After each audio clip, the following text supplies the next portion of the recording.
అందరికీ నమస్కారం. తెలుగు కథల నిలయం ఛానల్‌కి స్వాగతం. అబ్బాయి స్వామి, మే నెల రెండో వారంలో పండగ ఉందిరా. నువ్వు కోడలు మనవన్ని తీసుకొని తప్పకుండా రావాలి.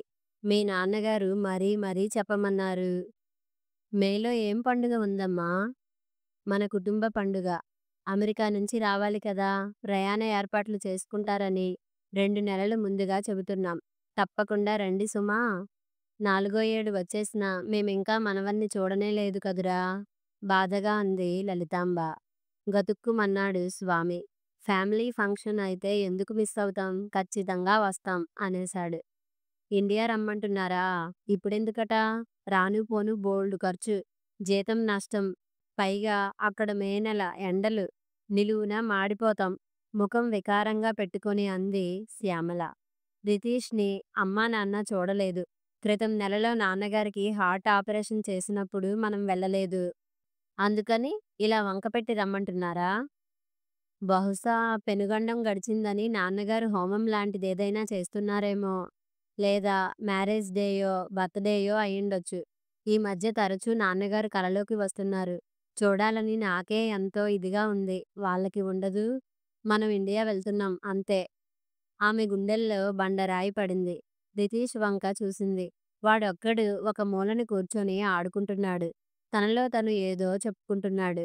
ఆమె మనసులో దిగులు ముసురు పట్టింది. మర్నాడు ఆఫీస్ నుంచి బెంగుళూరులో ఉంటున్న అన్నగారు రాఘవకి ఫోన్ చేశాడు స్వామి. మే నెలలో ఇంటికి రమ్మంటూ అమ్మ ఫోన్ చేసింది. ఎందుకన్నయ్యా? నాకూ చేసింది. సంగతేమిటో నాకూ తెలీదు. అసలే ఎస్కలేషన్ అయిందని చస్తున్నాం. ఇంకా టూర్లకెలా రాగలం? ఏం? మీ ప్రాజెక్ట్ వర్క్ క్లయింట్‌కి నచ్చలేదా? ప్రతిసారి ఏవో మార్పులు, చేర్పులు చెబుతూనే ఉంటారు. ఎలా చచ్చేది? అయితే ఆఫీస్‌లో పని ఒత్తిడి ఎక్కువగా ఉంటోందా అన్నయ్య? ఎప్పుడూ ఉండే ప్రెజర్‌లే. అందరికీ సాఫ్ట్‌వేర్‌లో పెద్ద జీతాలే కనిపిస్తాయి కానీ, కష్టాలు, ఒత్తిళ్లు అర్థం కావు. అమెరికా క్లయింట్ల టైమింగ్స్‌కి అనుకూలంగా పనిచేయాలి. అర్ధరాత్రి, అపరాత్రి అని లేకుండా కాల్స్ తీసుకోవాలి. ఈ మధ్య సాటర్‌డేస్ కూడా వెళ్ళాల్సి వస్తోందిరా! మీకే నయం. అమెరికాలో హాలిడేస్‌లో పని చేయక్కర్లేదు గనుక వీకెండ్స్ చక్కగా ఎంజాయ్ చేస్తారు. నవ్వాడు స్వామి. అందుకే సీత కష్టాలు సీతవి, పీత కష్టాలు పీతవి అంటారు. ఇంతకీ మీరొస్తున్నారా లేదా? నాన్నగారు రమ్మన్నాక తప్పదు కదా! వస్తాం. మీరూ రండి అన్నయ్య. వస్తాంలే. ఆ సరికి ప్రాజెక్ట్ డెలివరీ అయిపోతుందనుకుంటున్నాను. చిన్నగా నిట్టూరుస్తూ అన్నాడు రాఘవ. హైదరాబాద్లో విమానం దిగి తిన్నగా అత్తవారింటికెళ్లారు స్వామి, శ్యామల. రితీష్‌ని దగ్గరికి తీసుకోవాలని చూసింది అత్తగారు. వాడు వెళ్ళలేదు. ఆమె వంక కన్నెత్తి చూడలేదు. ఎంతగా ప్రయత్నించినా నోరు విప్పలేదు. పిలిచినా పలక్కుండా తనని కానట్టుగా ఉండిపోయాడు. నీ కొడుకు మూగిలా మడ్డిగా ఉన్నాడేంటే శ్యామలా? సర్రున కోపం వచ్చేసింది శ్యామలకి. ఇంకో మాటంటే ఊరుకోను. వాణ్ణి ఎత్తుకొని గదిలోకి తీసుకుపోయింది. అవాక్కయిందావిడ. ఇంటికి ఫోన్ చేసి తాము వచ్చినట్లు చెప్పాడు స్వామి. ఎంతగానో పొంగిపోయింది తల్లి. మనింటికెప్పుడొస్తున్నార్రా? ఫ్యామిలీ ఫంక్షన్ మే 9ని కదా! ఇంకా నెల రోజులు టైముంది. ఈలోగా ఇక్కడి పనులు, తిరుపతి ప్రయాణము అన్నీ చూసుకొని వస్తాం. నీ ఇష్టంరా నిష్ఠూరంగా అంది. మరేమీ అనలేక తండ్రితో మాట్లాడాడు. ఆయన ఆరోగ్యం గురించి వాకబు చేశాడు. నాకేంరా నిక్షేపంలా ఉన్నాను. రమ్మనగానే దూరభారాలు లెక్క చేయకుండా వచ్చారు. సంతోషం. మీ రాక కోసం ఎదురు చూస్తుంటాం అన్నారాయన. మనం వచ్చే వారమే మా ఇంటికెళ్తే బావుంటుంది శ్యామల భార్యతో అన్నాడు. ఆ పల్లెటూళ్ళలో నాకు ఊపిరాడదు బాబూ. అక్కడ రోజుకి 15 గంటలు కరెంట్ కట్టంట తెలుసా? అయినా అక్కడేం ముంచుకుపోతుందని పరుగెత్తుకెళ్ళాలి. ఫంక్షన్‌కి రమ్మన్నారు. ఫంక్షన్‌కి వెళ్తాం. దట్స్ ఆల్ విసుగ్గా విసురుగా అంది. మా నాన్నగారికి ఆపరేషన్ చేశారు కదే! ఇండియాకి వచ్చాక కూడా వెళ్ళి చూడకపోతే బావుండదు. నచ్చచెప్పాలని చూశాడు. ఎందుకు బాగుండదు? అదే బాగుంటుందిలెండి. పిల్లిలా పిల్లాన్ని చంకనేసుకొని అటూ ఇటూ తిరగటం నా తరం కాదు. వచ్చే వారం మా బాబాయ్ గారి మనవడి బర్త్‌డే. గ్రాండ్‌గా హోటల్లో చేస్తున్నారు. రమ్మని మరీ మరీ పిలిచింది పిన్ని. ఆ పైవారం తిరుపతి వెళ్తాం. అక్కడ్నించొచ్చాక మా మావయ్య గారమ్మాయి సీమంతానికి వెళ్ళాలి. దాని పెళ్ళికి మనం ఎలాగూ రాలేదు. ఇప్పుడు ఎలా మిస్ అవుతాం? అవన్నీ చూసుకొని మే 1, 2 తారీఖుల్లో మీ ఊరెళ్దాం. ఆమె మాటకి ఎదురు చెబితే అరచి గోల చేస్తుంది. ఉక్రోషంతో ఊగిపోతుంది. ఏడుపు పిలవకుండానే వచ్చేస్తుంది. నిస్సహాయంగా చూస్తుండిపోయాడు స్వామి. స్వామి తండ్రి బలరామయ్య హెడ్ మాస్టరుగా చేసి రిటైర్ అయ్యారు. పల్లెలోని తమ పాత ఇల్లు కూలిపోవడంతో దాని స్థానే చిన్న డాబా కట్టారు. సుమారు 2 ఎకరాల తోట మధ్యలో ఉంటుందా ఇల్లు. ఈశాన్యంలో చిన్న చెరువు కూడా ఉంది. ఇంటి వెనుక పశువుల కొట్టం ఉంది. అందులో 2 గేదెలు, 1 ఆవు ఉన్నాయి. తోటలో మామిడి, వేప, కొబ్బరి చెట్లున్నాయి. ఇంటి చుట్టూ పూల, కాయగూరల మొక్కలున్నాయి. వాన నీటిని ఒడిసి పట్టుకొని భూమిలోకి ఇంకేలా ఇంటి ప్రక్కనే పెద్ద ఇంకుడు గుంత ఏర్పాటు చేశారు.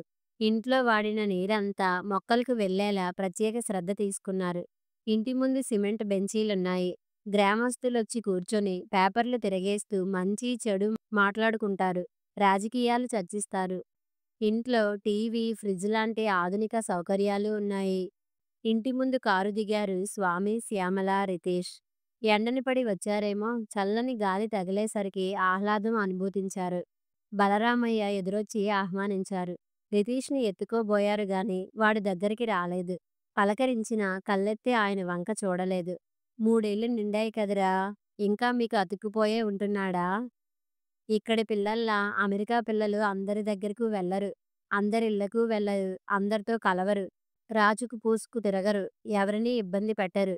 రితీష్ని దగ్గరికి లాక్కుంటూ కించిత్ ఉక్రోషంతో గొప్పగా చెప్పింది శ్యామల. ఇల్లే లోకమన్నమాట. ఐప్యాడ్లు, ఐఫోన్లు ఉంటే చాలు. వీళ్ళకింకేం అక్కర్లేదు వ్యాఖ్యానించాడు స్వామి. మీ నాన్నని చూడటానికి ఇప్పటికి తీరిక చిక్కిందన్నమాట. కాళ్ళు కడుక్కోవడానికి నీళ్ళిస్తూ అంది తల్లి. మాట మార్చడానికి అన్నయ్య, అక్కయ్య, వదిన అంతా వచ్చేసారా అమ్మా అని అడిగాడు. అక్క, బావ, చెల్లి, పిల్లలు వచ్చారు. అన్నయ్య, చిన్నబావ రేపొస్తున్నారు. పాలేరు అందరికీ కొబ్బరి బొండాలు తెచ్చిచ్చాడు. అమృతంలా ఉంది అంటూ ఇంకోటి తాగింది శ్యామల. స్వామి రితీష్కి పట్టించబోయాడు గాని తేడా చేస్తుందంటూ వారించిందామె. ఇప్పుడే తీసిన లేత కొబ్బరి నీళ్లు గ్లూకోజ్ కన్నా మంచివి తల్లి అన్నారు బలరామయ్య. ఆమె పట్టించుకోలేదు. మర్నాటికి అందరూ వచ్చేశారు. స్వామి అన్నా, వదిన, అక్కా, బావ, చెల్లెలు, ఆమె భర్త, వారి పిల్లలు అందరితో ఇల్లు తొడతొక్కిడిగా ఉంది. ఏదో పెద్ద శుభకార్యం జరగబోతున్నట్టుగా ఉందందరికీ. స్వామి తల్లి లలితాంబ ఆనందానికి అవధులు లేకుండా పోయాయి. పిల్లలంతా కలిసి ఇంట్లోనూ బయట రకరకాల ఆటలు ఆడుకోసాగారు. రితీష్ని కలుపుకోవాలని పలు రకాలుగా ప్రయత్నించి విఫలురయ్యారు. వెళ్ళి శ్యామలకి పితూరీ చేశారు. మీ మట్టి ఆటలు, ముదురు మాటలు వాడికెందుకులే అంటూ లోపలికి తీసుకెళ్లి ఐప్యాడ్లో రంగులు, పండ్ల పేర్లు చూపిస్తూ నేర్పసాగింది. రితీష్ పిల్లలతో కలవలేకపోతున్నాడు. నోరు విప్పి మాట్లాడలేకపోతున్నాడు. కానీ దూరంగా నిలబడి వారి ఆటపాటలు చూసి ఆనందిస్తున్నాడు. అది గమనించి బుజ్జగించసాగారు బలరామయ్య. మాతో ఆడుకోమని రితీష్కి చెప్పు తాతా అన్నారు పిల్లలు. అమెరికా వాడు కదా, మన భాష వెంటనే అర్థం కాదు. మెల్లగా అన్నీ నేర్పుదాంలే అన్నారాయన. పిల్లలంతా హాల్లోని పెద్ద ఫోటోలు చూసి వాదించుకోసాగారు. దేని గురించర్రా అటుగా వచ్చిన బలరామయ్య అడిగారు. ఈ ఫోటోలు ఎవరివి తాతయ్య? పెద్ద మనవడు ఆకాష్ అడిగాడు. మా అమ్మా నాన్నలవి, మా అత్త మామలవీను. ఎందుకు పెట్టుకున్నారు? పెద్దవాళ్ళని ఎప్పుడూ మర్చిపోకూడదని, ఎల్లప్పుడూ వారికి కృతజ్ఞులుగా ఉండాలని వారి ఫోటోలు పెట్టుకున్నాను. నాకు జన్మనిచ్చింది, నా జీవితాన్ని తీర్చిదిద్దే చదువు, సంస్కారాన్ని ఇచ్చింది వీరే కదా. నేనిలా ఆరోగ్యంగా ఉన్నాను అంటే దానికి కారణం వారి ద్వారా సంక్రమించిన జీన్సేండ్రా నవ్వారు. మరి మీ ఫోటోలు మా ఇంట్లో లేవేం తాతా? మీరు మా అమ్మకి నాన్న కదా సందేహం వెలిబుచ్చాడు. వాళ్ళకి అవసరం అనిపించలేదేమోరా. అయితే మేం పెద్దయ్యాక మా ఇంట్లో మీ ఫోటోలు, మా అమ్మా నాన్నల ఫోటోలు పెడతాను తాతయ్య. మిగతా పిల్లలకి అర్థం కాకపోయినా వాళ్ళు ఆకాష్ని సమర్థిస్తూ తలాడించారు. వాడి తల నిమిరి మురిసిపోయారు బలరామయ్య. 3వ రోజున రితీష్ తాత అనటం విన్నది శ్యామల. పరమానందపడిపోయి ముద్దులు పెట్టుకుంది. అంతటితో ఆగలేదు. వాడిని స్వామి దగ్గరికి తీసుకెళ్ళి తాత అంటున్నాడండి అని చెప్పింది బోలెడు సంబరపడిపోతూ. అందులో చిత్రమేముందన్నట్టు చూశారు అక్కడున్న మగాళ్ళు. నిజమా? మళ్ళీ అనరా అను తాత పొంగిపోతూ చెప్పాడు స్వామి. బలరామయ్యని చూపిస్తూ తాతా అన్నాడు రితేష్. వాణ్ణి వాటేసుకుని మురిసిపోయాడు స్వామి. నువ్వు మోగా అనుకుంటున్న వారి చెంప చెల్లుమనేలా మళ్ళీ అనరా, మళ్ళీ మళ్ళీ అనరా రితేష్ అంది స్వరం పెంచి శ్యామల. రితీష్కి 4వ ఏడు వచ్చేసిన మాటలు రావట్లేదని తోడికోడలు, చిన్న ఆడబడుచు చెవులు కొరుక్కోవడం విన్నప్పట్నుంచి తనలో తను రగిలిపోతుందామె. అదేం మాట అమ్మాయ్, కొందరికి మాటలు కొంచెం ఆలస్యంగా వస్తాయి. ఆ మాత్రానికే మోగా అనటం అనుకోవటం తప్పు అంటూ ముందుకొచ్చి రితీష్ని ఎత్తుకుని బయటికి తీసుకెళ్లారు బలరామయ్య. వాడికి చెట్లని, కాయల్ని, పువ్వుల్ని, పశువుల్ని, పిట్టల్ని చూపిస్తూ పదే పదే చెబుతూ వాడితో వాటి పేర్లు ధ్వనులు చెప్పించడానికి ప్రయత్నించసాగారు. అలాగే బెరుకు, సంకోచం పోగొట్టి మిగతా పిల్లలతో కలపడానికి కృషి చేయసాగారు. ఊరి వాళ్ళొచ్చి స్వామి తదితరుల్ని పలకరించారు. యోగక్షేమాలు కనుక్కున్నారు. వారు వృద్ధిలోకొచ్చినందుకు, అమెరికా దాకా ఎదిగినందుకు తమ సంతోషం వ్యక్తపరిచారు. ఊళ్ళో ఏర్పాటు చేయబోయే రక్షిత నీటి పథకానికి ఆర్థిక తోడ్పాటు అందించమని అర్థించారు. తప్పకుండా ఓ చేయి వేస్తామని హామీ ఇచ్చాడు స్వామి. వారు బలరామయ్య గారి జీవన దృక్పథాన్ని వేణోళ్ల పొగిడారు. ఆయన తమకి ఊరికి పెద్ద అండ అని, ప్రతిదానికి ఆయన సలహా సహకారాలు తీసుకుంటామని చెప్పారు. పిమ్మట స్వామి, అతడి అన్న రాఘవ తోటలోకి షికారు వెళ్లారు. పండగ అని చెప్పి మనందర్నీ నాన్నగారు ఎందుకు పిలిచారో నీకేమైనా తెలుసా స్వామి? రాఘవ అడిగాడు. సరిపోయింది. అప్పుడు నేను నిన్ను అడిగితే ఇప్పుడు నువ్వు నన్నడుగుతున్నావా అన్నయ్య? నవ్వాడు. ఏదో గట్టి పాయింట్ ఉండకుండా ఉండదు. ఆపరేషన్ అయిందిగా, అందర్నీ చూడాలనిపించిందేమో అన్నయ్య. కావచ్చు, ఒక రకంగా చచ్చి బ్రతికినట్టేలే. చిత్రం ఏంటంటే ఆపరేషన్ థియేటర్కి వెళ్లే ముందు కూడా నాన్నగారు నిబ్బరంగానే ఉన్నార్రా. ఏ మాత్రం కలవరపడలేదు, భయపడలేదు. స్థితప్రజ్ఞుడంటారే, దానికి నిదర్శనం నాన్నగారే. ఏమైనా అతుకు అతుకేరా, ఎన్నాళ్ళు బతుకుతారో చెప్పలేం. అందుకని ఆస్తి పంపకాలకో, వీలునామా రాయడానికో పిలిచి ఉంటారు. కొత్త చట్టం ప్రకారం నా అక్కకి, చెల్లికి కూడా వాటా వస్తుందేమో? వస్తుంది. ఇది వరకు వాళ్ళ పెళ్ళిళ్ళలోనూ బాగానే ముట్ట చెప్పారుగా, దాన్ని దృష్టిలో ఉంచుకొని వాటాలు వేయమందాం. తలాడించాడు స్వామి. మీవాడేమిట్రా పిలిచినా పలకడు, తనని కానట్టు నిలబడిపోతాడు తప్ప కనీసం తలెత్తి చూడడు. మాటలు రావట్లేదు. Any problem? గతుక్కుమన్నాడు స్వామి. ఆహాహా, అలాంటిదేం లేదన్నయ్య. అమెరికాలోని ఇండియన్స్ పిల్లలంతా అంతే. ముఖ్యంగా మొదట అబ్బాయి పుడితే అన్ని కుటుంబాలు లోన్లీగా ఎవరికి వారే అన్నట్టు ఉంటారు. పైగా వింటర్లో అసలు ఇంట్లోంచి బయటికి రాలేరు. ఇతరులతో కలవడమూ తిరగడమూ ఉండదు. అందుకని ఒంటరిగానే ఉంటారు. ఒంటిగానే ఆడుకుంటారు. అదీగాక లాంగ్వేజ్ ప్రాబ్లం ఒకటి. సంజాయిషీ ఇచ్చుకుంటున్నట్టుగా అన్నాడు. కాదేమోరా, మేం బెంగుళూరులో ఉంటున్నాం. మా పిల్లలు అక్కడే పుట్టారు. అయినా వాళ్ళకి ఇంట్లో తెలుగు, బయట కన్నడం, స్కూల్లో ఇంగ్లీష్ నేర్చుకున్నారా లేదా? రితీష్కి ఏదో ప్రాబ్లం ఉందిరా. ఆటిజం లక్షణాల్లా ఉన్నాయి. ఏ చిల్డ్రన్ స్పెషలిస్టుకో, స్పీచ్ థెరపిస్టుకో చూపిస్తే మంచిది. కళ్ళల్లోకి నీళ్లు దుముకుతోంటే తలాడించాడు స్వామి. ఇంతలో తండ్రి ఎదురొచ్చారు. జమ్మి చెట్టుని చూశారా? తండ్రి మాటలకు గతుక్కుమని ముఖాముఖాలు చూసుకున్నారు అన్నదమ్ములు. ఇంకా లేదు, ఇప్పుడే వెళ్తాం. మరోవైపుకి తిరిగి జమ్మి చెట్టు దగ్గరికి వెళ్లారు. దాని మ్రానుని పట్టుకొని ఆరాధనగా చూశారు. చిన్నప్పుడు పండగలకి, వేసవి సెలవుల్లోనూ ఇక్కడికొచ్చేవారు. తాతయ్య కబుర్లు, నాన్నమ్మ పాటలు వినేవారు. మిత్రులతో కలిసి తోటలో ఆడేవారు. కాలువలో ఈతలు కొట్టేవారు. చెంకి కిరీటాలు పెట్టుకొని నాటకాలు వేసేవారు. నాటి ఆటల్ని, పాటల్ని, వింతల్ని, విశేషాలని నెమరేసుకున్నారు అన్నదమ్ములు. ఆ రోజులంత బాగుండేవో అన్నాడు స్వామి. బాల్యం బాల్యమే. బాల్యాన్ని ఎలాంటి ఆంక్షలు, బరువులు, ఒత్తిళ్లు లేకుండా హాయిగా స్వేచ్ఛగా గడిపిన ఆఖరి తరం మనదేనేమోరా సాలోచనగా అన్నాడు రాఘవ. ఇద్దరిలోనూ కొత్త ఉత్సాహం పొంగింది. మరింత హుషారుగా కబుర్లు చెప్పుకుంటూ ఇంటికి తిరిగొచ్చారు. రితీష్ని పట్టించుకోకుండా ఎక్కడ షికార్లు కొడుతున్నారు? శ్యామల నిలదీసింది. ఎవరైనా విన్నారేమోనని తత్తరపడుతూ జమ్మి చెట్టు దాకా వెళ్ళొచ్చాం అన్నాడు స్వామి. అక్కడేం నిధులున్నాయిటా? ఆహాహా, అది కాదు. జమ్మి చెట్టు గొప్పతనం నీకు తెలీదు. దసరాలో జమ్మి చెట్టు రొబ్బ తెచ్చి పాతి గుళ్ళల్లో పూజలు చేయిస్తుంటారుగా, మా నాన్నగారు ఏకంగా తోటలో జమ్మి చెట్టునే పాతేశారు. దసరాకి ఊరంతా ఇక్కడికొచ్చి పూజలు చేస్తుంది తెలుసా? అలాంటివి నేను వినలేదులెండి. మూతి ముడిచింది. పాండవులు అజ్ఞాతవాసానికి వెళ్లే ముందు వారి అస్త్రశస్త్రాలన్నింటినీ జమ్మి చెట్టు మీదే దాచారు. తర్వాత అర్జునుడు వాటిల్లోంచి గాంధీవాన్ని తీసుకొని ఉత్తర గోగ్రహణంలో విజయుడయ్యాడు. అందుకనే విజయదశమికి మీ కథలు, కాకరకాయలు వినేంత ఓపిక నాకు లేదు గాని వీణ్ణి తీసుకోండి చాలు. నితీష్‌ని అందించి లోపలికెళ్ళిపోయింది శ్యామల. పెద్ద కూతురు నీరజని తీసుకొని బలరామయ్య టౌన్‌కెళ్లారు. పండక్కి కావాల్సిన సరుకులు, పిల్లలకి, ఆడబడుచులతో సహా ఆడవారందరికీ కొత్త బట్టలు కొనుక్కొచ్చారు. ఇంట్లో పండుగ పనులు మొదలుపెట్టేశారు ఆడవాళ్లు. బలరామయ్య నుదుట తిరునామాలు దిద్దుకుని పూజ చేసుకుంటుంటే వింతగా చూశారు పిల్లలు. తమకీ పెట్టమని అడిగి మరీ బొట్టు పెట్టించుకుని మురిసిపోయారు. తల్లి చెయ్యి పట్టుకుని లాక్కొచ్చి పూజగది వంక విస్మయంగా చూపించింది 5 ఏళ్ల ఉషాబాల. మీ ఇంట్లో పూజమందిరం లేదేంటే రమా? బలరామయ్య అడిగారు చిన్న కూతుర్ని. పిచ్చుక గూళ్ళు లాంటి అపార్ట్మెంట్లో పూజగది కూడానా? "హుం, వీలున్నంతలోనే ఏర్పాటు చేసుకోవాలి.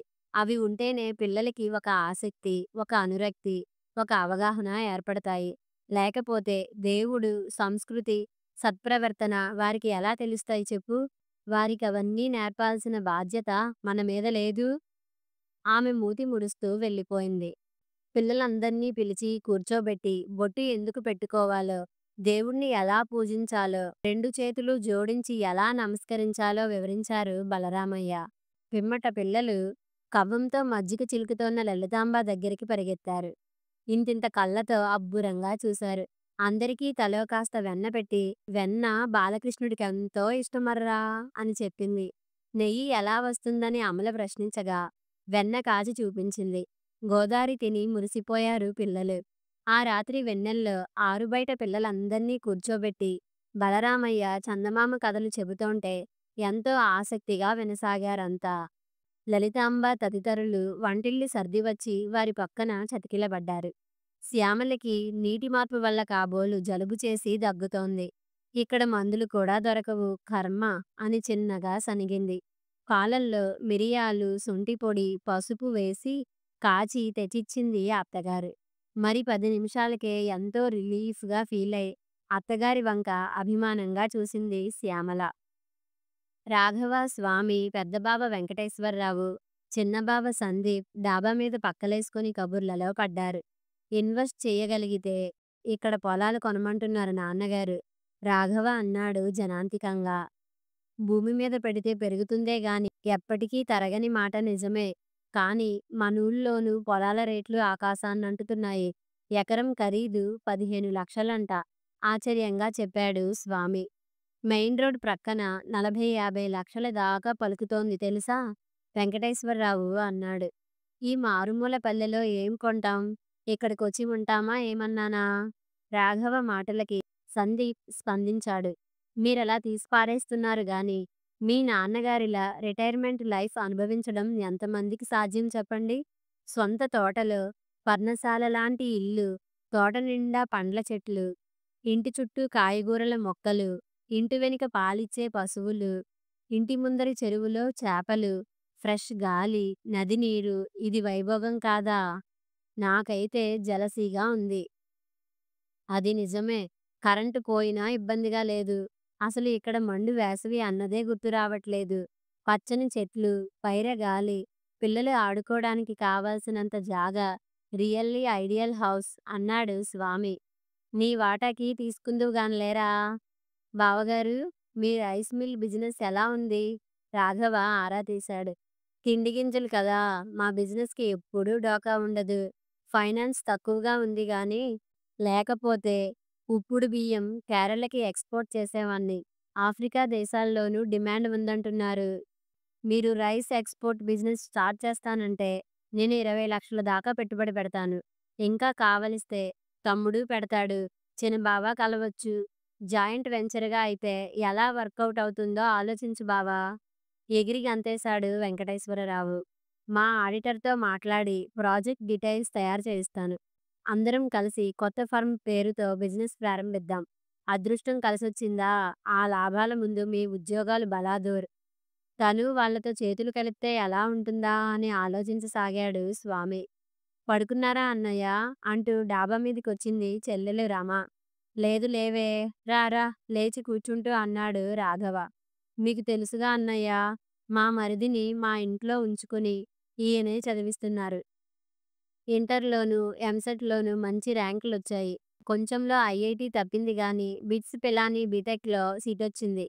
ఏడాదికి 2,00,000 దాకా ఖర్చవుతుందిట. బ్యాంక్ లోన్‌కి అప్లై చేశారు గానీ అది కావాలి, ఇది కావాలంటూ తిప్పించుకుంటున్నారు. మీరేమైనా డబ్బు సర్దితే లోన్ రాగానే తిరిగిచ్చేస్తాం. మెరిట్ స్టూడెంట్ అన్నయ్య" అర్దింపుగా అంది రమ. ఆర్థిక స్తోమత లేని మెరిట్ స్టూడెంట్స్‌కి సాయం చేసేవాళ్ళు చాలా మంది ఉన్నారు. చాలా సంస్థలు ఉన్నాయి రమా. అమెరికాలోని అలాంటి కొన్ని సంస్థల గురించి నాకు తెలుసు. నీ మరిది వివరాలియ్యి. ఈమెయిల్ ద్వారా పంపించి సమయానికి సాయం అందేలా చూస్తాను అన్నాడు స్వామి ఉత్సాహంగా. నిజంగానా అన్నయ్య? అసలు బ్యాంక్ లోను అవసరమే ఉండదు. 4 ఏళ్లకి సాయం అందిస్తారు. మీ మామగారి ఆర్థిక పరిస్థితి నాకు తెలుసుగా. తప్పకుండా హెల్ప్ చేస్తారు. నిశ్చింతగా ఉండు. బోలెడు సంబరపడిపోయింది రమ. ఆ సాయం చేసి పుణ్యం కట్టుకోరా, చచ్చి నీ కడుపున పుడతాను. బలరామయ్య గారి అక్కయ్య, తమ్ముడు, మరదలే కాదు, వారింటి పేరుగల ఆడబడుచులు నలుగురొచ్చారు. ముఖ్యంగా బలరామయ్య గారి పెద్ద తాతగారమ్మాయి గౌరమ్మ పడుతూ లేస్తూ వచ్చింది. ఆవిడకి 90 ఏళ్లుంటాయి. తలాటి ఆడబడుచు అని గౌరవిస్తుంటారు. ఇల్లంతా కొడుకులు, కూతుళ్ళు, కోడళ్ళు, అల్లుళ్ళు, వంశ ఆడబడుచులు, మనవలు, మనవరాళ్లతో కలకలలాడుతోంటే లలితాంబకి పట్టరానంత ఆనందంగా ఉంది. దేవుడు దిగివచ్చి అడిగినా ఇంతకంటే ఏమీ కోరుకోను అంటోంది పదే పదే. అందరికీ తలంటు పోస్తూ సంక్రాంతి పండుగ మళ్ళీ వచ్చినట్టుంది మహదానందంగా అందామె. తలస్నానాలు చేసి కొత్త బట్టలు కట్టుకున్నారంతా. ఆడబడుచులు ఆనందోద్విగ్నులై కళ్ళనీళ్లు పెట్టుకున్నారు. పెసరట్టుప్మా, అల్లం చట్నీ ఆహా ఓహో అంటూ తిన్నారంతా. గ్రీన్ దోస చాలా బావుంది అన్నారు పిల్లలు. 1 గంటకి హాలులో జింకానా పరిచి అందరికీ ఒకేమారు భోజన ఏర్పాట్లు చేశారు. వరుసగా అరటి కోసాకు విస్తర్లు వేశారు. కొబ్బరి తీపి పచ్చడి, దోసకాయ పచ్చడి, గుత్తి వంకాయ కూర, పనసపొట్టు కూర, బంగాళాదుంప కుర్మా, సుద్దపప్పు, గారెలు, పరమాన్నం, పులిహోర, పూతరేకులు, మామిడి పండు వడ్డించారు. గుమ్మడికాయ దప్పలం, అన్నం, గడ్డపెరుగు విడిగా పెట్టారు. ఆడ మగ అంతా కూర్చున్నారు. శ్యామల అయిష్టంగానే చతికిలబడింది. నోరూరిస్తున్న వంటకాల వంక చూసి థ్రిల్లయ్యారు. విందు భోజనంలా ఉంది. పూర్వం పెళ్ళిళ్ళలో విస్తరి ఇలా నిండుగా ఉండేది. కడుపు అరువు తెచ్చుకోవాలనిపిస్తోంది. మృష్టాన్న భోజనం అంటే ఇదేనా? ఇన్ని చేసిన అమ్మకి థాంక్స్ రకరకాలుగా స్పందించారు. పిల్లలు ఇవన్నీ తినడానికేనా అన్నట్టు చూశారు. ఇక ప్రారంభించండి. ముందుగా భగవంతుణ్ణి ప్రార్థించి తృప్తిగా భోంచేయండి అన్నారు బలరామయ్య. ఇవన్నీ దేవుడు తింటాడా? విస్మయంగా చూస్తూ అడిగింది మనవరాలు అనూష. నవ్వారాయన. భయపడొద్దు, దేవుడేమీ తినడు. మనం తినడానికి ఇవన్నీ ఇచ్చింది భగవంతుడే. మనం తింటే తన కడుపు నిండిపోతుంది.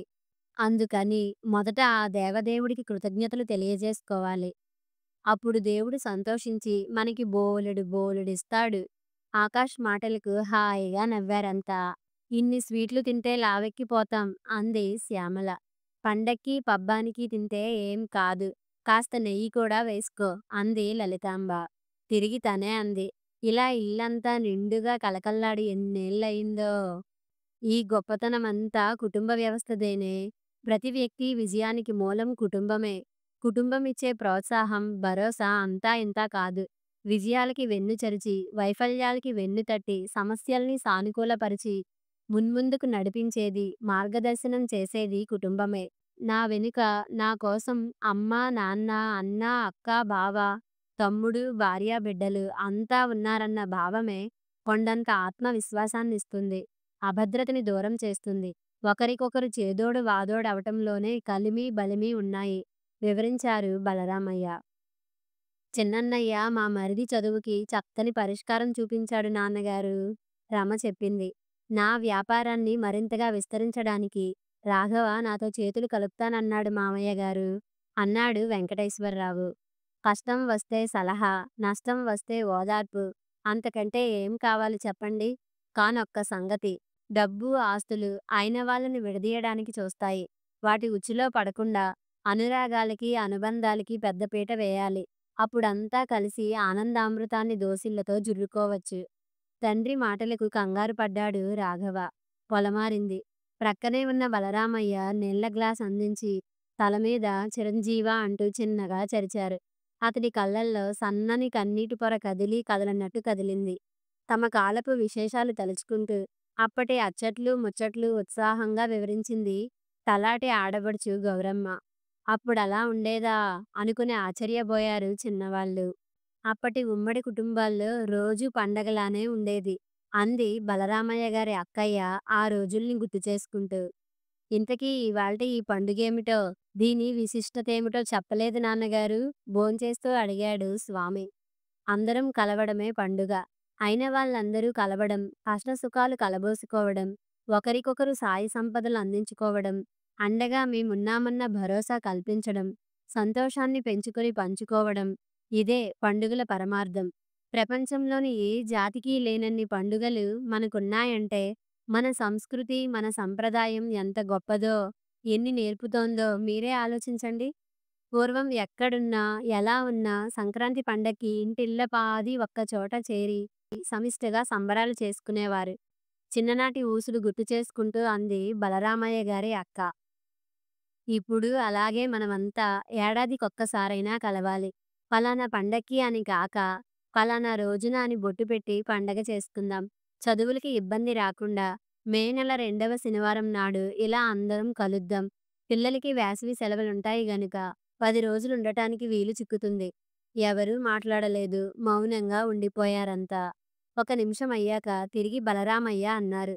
ఎవరూ దూరాభారం అనుకోవద్దు. దీనివల్ల మీకే కాదు, మీ పిల్లలకు ఎంతో ప్రయోజనముంటుంది. అనుబంధాల విలువ తెలుస్తుంది. అందరితో తేలిగ్గా అల్లుకుపోతారు. పుట్టిన మట్టితో, ఇక్కడి జనంతో అనుబంధం పెరుగుతుంది. మీరు కూడా ఉత్తేజితులవుతారు. మనం ఒక్కరం సంతోషంగా ఉంటే చాలదు. దాన్ని నలుగురికి పంచాలి. నలుగురితో పంచుకోవాలి. నా నుంచి మనం దాకా ఎదగాలి. ఆ తరువాత దాని పరిధి ఎంత విస్తృతమవుతుందో, ఎంత ఆనందాన్ని, తృప్తిని ఇస్తుందో మీరే చూద్దురుగాని. అందరి భోజనాలు అయ్యాయి. అయినా ఎవరూ విస్తరి ముందు నుంచి లేవలేదు. ఎంతో అభిమానంతో తన మన అని లేక మన వంశ ఆడబడుచులందర్నీ పుట్టింటికి పిలిచి కొత్త చీర పెట్టి చక్కని భోజనం పెట్టావు. ప్రతి ఏటా మమ్మల్నందర్నీ ఇలాగే రమ్మంటున్నావు. నా ఆయుష్షు కూడా పోసుకుని నూరేళ్లు వర్ధిల్లాలిరా బలరాముడు అంది కళ్ళొత్తుకుంటూ బలరామయ్య గారి అన్నగారి పెద్దమ్మాయి. అనుబంధాలని, ఆప్యాయతల్ని, అభిమానాలని జమ్మి చెట్టు మీద దాచేసి బతుకు కోసం, కుటుంబం కోసం దూర తీరాలకు వెళ్ళిపోయారు. అయినా మీకు చెందిన ఈ బాంధవ్యాలన్నీ ఇక్కడే జమ్మి చెట్టు మీదే భద్రంగా ఉన్నాయి. ఆ సంగతి ఎప్పుడూ మర్చిపోకండి.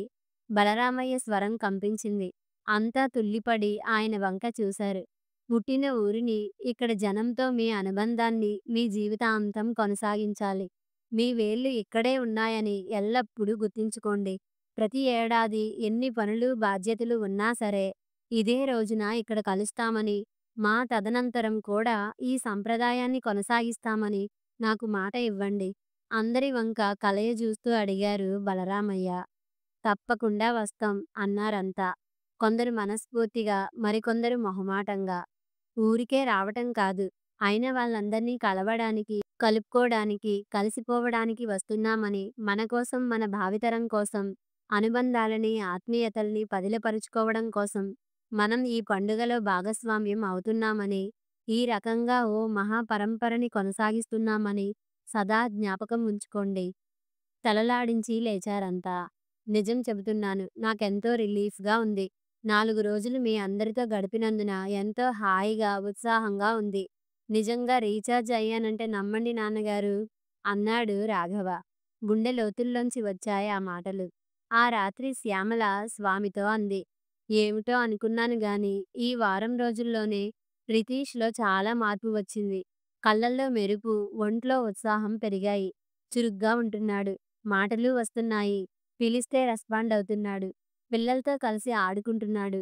పిల్లలంతా ఈ నెలాఖరు దాకా ఉంటారట. మనమూ ఉందాం. సెలవు పొడిగించండి. ఈ అనుభవం కొత్తగా, గొప్పగా ఉంది. ప్రతి ఏటా తప్పకుండా వద్దాం. భార్యలో వచ్చిన మార్పుకి పరమానందపడుతూ తలూపాడు స్వామి. కలిసి ఉంటే సంకుచితత్వం తగ్గి పంచుకునే మనస్తత్వం పెరుగుతుందని అంటారిందుకే కాబోలు. ఏమైతేనేం, ఇంత చక్కని కుటుంబం ఇచ్చి నన్ను భాగ్యవంతుణ్ణి చేసినందుకు దేవుడు నీకు వేల వేల వందనాలు అనుకున్నాడు మనస్సులో. 15 రోజుల తరువాత అమెరికా ప్రయాణమై వెళ్తూ అందరి దగ్గర సెలవు తీసుకుంటున్నారు స్వామి, శ్యామల. గబుక్కున ముందుకెళ్ళి నాన్నమ్మ, తాతయ్యలకు పాదాభివందనం చేశాడు రితేష్. కథ సమాప్తం.